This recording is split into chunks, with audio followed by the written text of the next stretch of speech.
The fallout then to Shabana Mahmood's proposals yesterday, getting tougher on immigration. The fallout is kind of mounting, lots of opposition, as you would expect, actually, against some of these proposals. Did you back her suggestions? No, I didn't. And it's been interesting to see many Labour MPs opposing Shabana Mahmood because they think she is far right, or they think that this is somehow a toxic response to the border crisis, when in reality, while I actually appreciate Shabana Mahmood's attempt to try and push the Overton window a little bit more in the direction of common sense, the blunt reality, as I've said on this show many times before, is that until we leave the European Convention on Human Rights, until we repeal Tony Blair's Human Rights Act, we are not going to be able to control our borders. And the idea that this is somehow similar to what Denmark has done. Remember, Denmark itself has been held up by the European courts when it's tried to put in place these hardline policies. This is not the answer to the border crisis. It's why 10,000 people have crossed since Shabana Mahmood's appointment.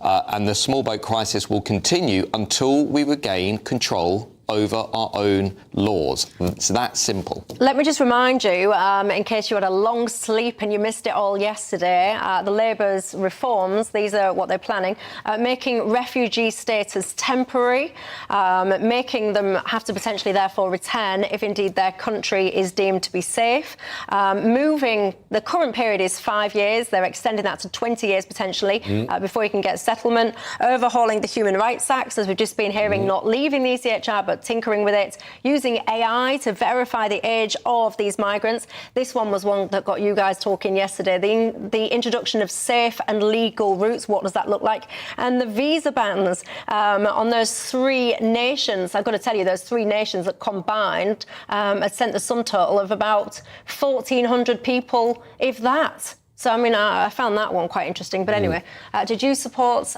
your Home Secretary on these moves? Totally support. Very surprised, Matt. I, of course, support leaving the ECHR or scrapping the Human Rights Act, but this is the most significant shift by a Home Secretary in 60 years. You're kind of trashing it. And the other thing I want to dispute you about is about democratic this and that. Every government has to act.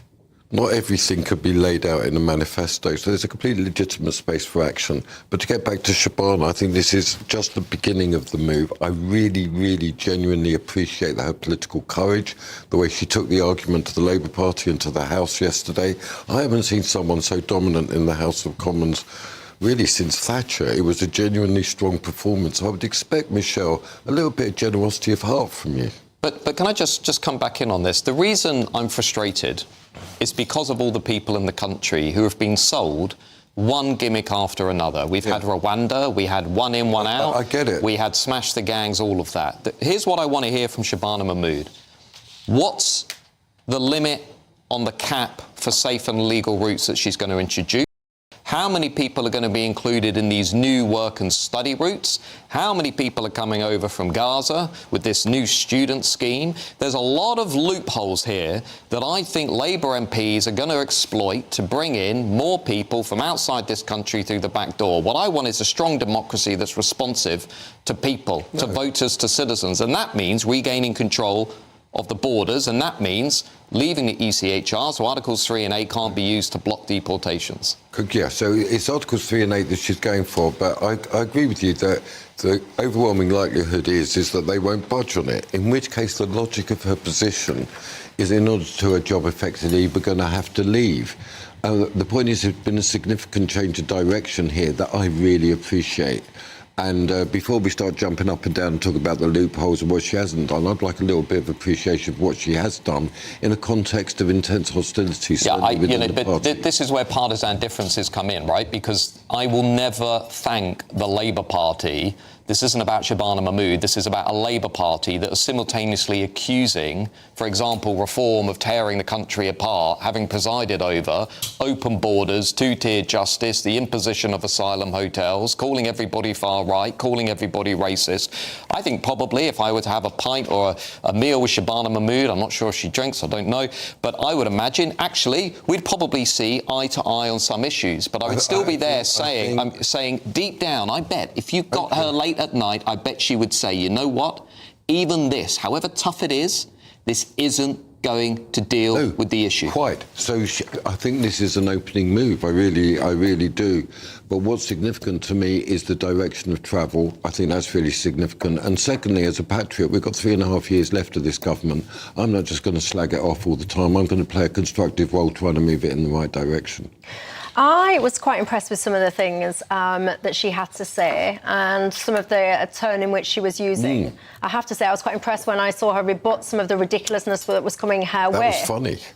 She was quite funny, actually, and she was quite good. However, for me, I still feel the opening gambit was in the wrong lane because, to me, whilst she was making welcome moves and steps in the right direction, her starting position was very much Britain is an open, tolerant country. So, yes, we still want migration, but just how do we do it better? And when I was speaking to my viewers last night, lots of them get in touch during the programme, as they are now.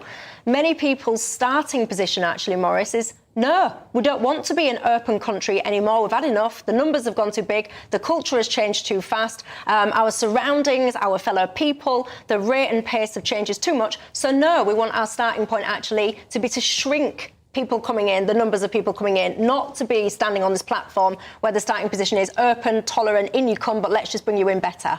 Absolutely. So Matt could bear witness that I called for a freeze on immigration in 2011. If you remember, that didn't go so well, but that was true.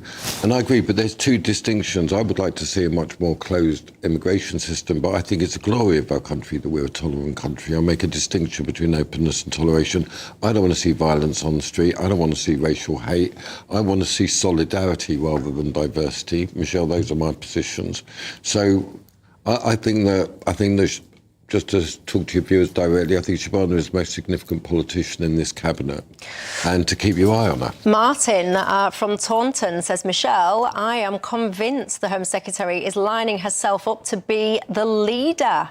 Oh, interesting. Yeah, but the problem with all of that, just briefly, is it's like saying Robert Jenrick is going to save the Tory party when everybody who knows the Tory party knows that the Tory party is dominated by One Nation liberals who won't allow somebody like Jenrick to reshape it. Shabana Mahmood. Yeah, sure, either way, globalists, whatever. Yeah, Shabana Mahmood, as you know, being a friend of hers, you know she is still sitting in a party, a structure, a Labour parliamentary party, that will never allow that party to meet the average voter on immigration. You know, this is really academic talk. You're talking about never. You'll be amazed what politics is like. And Shabana Mahmood, I say to everybody, is a sovereigntist, not a globalist. That's the really interesting thing about her. And she is resolute on restoring effective state power and control. The Immigration Act is called Order and Control. That's her commitment. And this sovereignty is a traditional Labour Party position. Ernest Bevin, Clement Attlee, Hugh Gaitskell, you know the score. This is traditional Labour position. I hold that position, and I want to see the restoration of my party as a tribune of the working class with trust. There's a long way to go, but for the first time in my parliamentary life, I saw a significant shift yesterday. Well, don't worry, the conversation will continue. Richard says, Michelle, my question is, where is Keir Starmer? Jeff asks exactly that same question as well. He's in Berlin. I'm not even kidding. He's in Berlin as we speak. First we take Manhattan, then we take Berlin.